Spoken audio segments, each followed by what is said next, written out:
नमस्कार दोस्तों, मेरा नाम डॉक्टर विक्रम देसवाल है। मैं कंसल्टेंट न्यूरोसर्जन काइनोस हॉस्पिटल।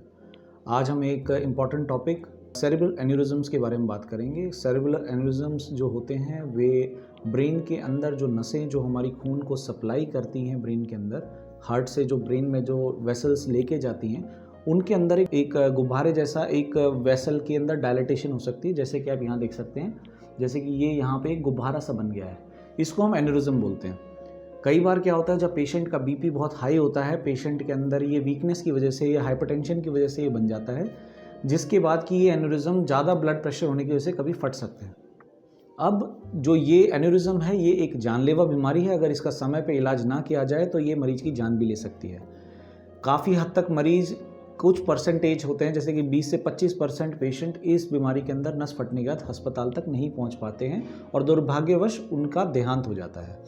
लेकिन इस चीज़ का इलाज संभव है। इसके लिए आपको सही हॉस्पिटल पे, जहाँ पे न्यूरो फैसिलिटीज़ अवेलेबल हों, वहाँ पहुँचना चाहिए, जैसे कि neurologist, neurosurgeon, neuro interventionist and एक अच्छी न्यूरो केयर आईसीयू की टीम, जो कि इस मरीज की केयर के लिए ज़रूरी है। जब आते हैं मरीज हमारी इमरजेंसी में रिसीव करते हैं, जो कि बहुत ही सीवियर हेडेक, जैसा कि ज़िंदगी में उनको इससे ज़्यादा सीवियर हेडेक कभी भी नहीं हुआ है, थंडर क्लैप हेडेक बोलते हैं, उसके साथ प्रेजेंट करते हैं।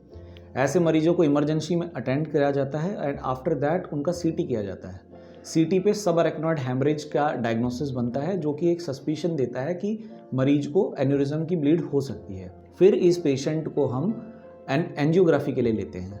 या तो हम उसके अंदर सीटी एंजियोग्राफी कराई जा सकती है, एमआर एंजियोग्राफी कराई जा सकती है, या फिर डीएसए, जो कि बहुत ही कम इंस्टीट्यूट्स के अंदर अवेलेबल है। वे हमारे पास जैसे काइनोस के अंदर सुविधा उपलब्ध है। न्यूरो इंटरवेंशनिस्ट जो रहते हैं वे इस डीएसए को परफॉर्म करते हैं, जिसके अंदर कि हमें एन्यूरिज्म की एग्जैक्ट लोकेशन, एग्जैक्ट साइज, जो उसकी मॉर्फोलॉजी है, वो सारी हमें पता चल जाती है। अब एन्यूरिज्म के इलाज के लिए क्या किया जाए? एन्यूरिज्म के दो तरीके से इलाज किया जाता है। पहला है जिसके अंदर कि हम क्रेनियोटमी करके उस एन्यूरिज्म को क्लिप करते हैं, जो कि न्यूरोसर्जन द्वारा परफॉर्म किया जाता है। या दूसरा जो तरीका होता है वो होता है न्यूरो इंटरवेंशन के थ्रू। जो सबसे कॉमनली परफॉर्म प्रोसीजर है उसे हम बोलते हैं कॉइलिंग, जिसमें कि हम कुछ छल्ले रहते हैं, जो कि जैसे कि हार्ट के छल्ले डाले जाते हैं, उसी तरीके से जांग के यहाँ से हम एक्सेस करते हैं आर्टरी को और हम उसके थ्रू होते हुए ब्रेन तक पहुँचते हैं। एन्यूरिज्म में पहुँच के हम उसको छल्लों से भर दिया जाता है। आफ्टर दैट पेशेंट को इलेक्टिवली वेंटिलेट करने की अगर ज़रूरत लगती है तो हम उसको वेंटिलेटर पे रख सकते हैं और उसकी केयर कर सकते हैं। And as soon as patient improve, हम पेशेंट को एक्सट्यूबेट करके और पेशेंट को आगे का इलाज कर पाते हैं।